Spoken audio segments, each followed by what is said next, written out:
So you get the sense that he's kind of contrite for the effects of it, but not necessarily feels that he's done anything wrong. What did you take about what he was saying about his relationship with Ben and Rob Key, and indeed the fact that neither of them straight out of the bat came out and sort of supported him and said, right, he's still the captain until we've had the processes? Well, I think the words, he used the words frustrated or disappointed about the kind of whole process. I don't think that was particularly aimed at individuals, but, well, not those two individuals, but about, you know, the whole kind of 2-week period. But he's been quite keen, and Brendan was quite keen, to put to bed the stories, rumours of them having fallen out, or, you know, that both of them have said, we disagree about things, we have robust discussions, but our working relationship is fine. Where I felt he was really interesting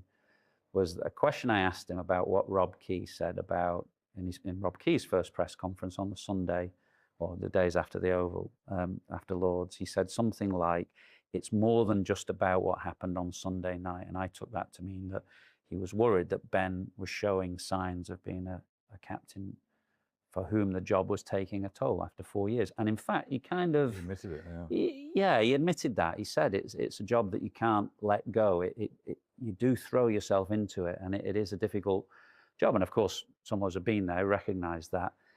But if you're taking one positive from all this, I got the sense that there was a man who had gone away for 2 weeks while the team was playing, and he's had a chance to think about those things and maybe try and get back to more of the relaxed persona that we saw maybe 2 or 3 years ago, and maybe the way that he batted at Durham, which seemed to be, you know, with a bit more freedom and a bit more of the old assertive Ben Stokes.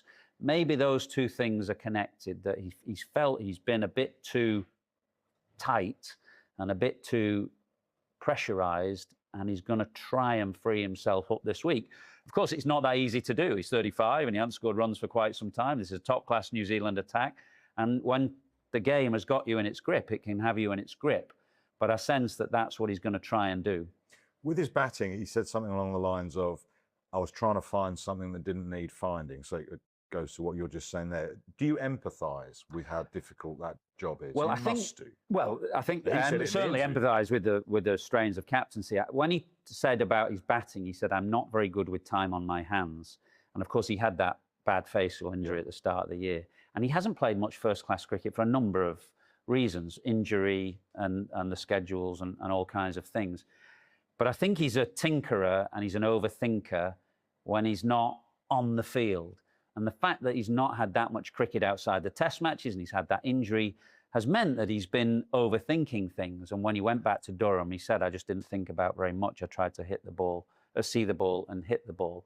Maybe he'll try and get back to that again. But again, as he admitted, it's not quite so straightforward.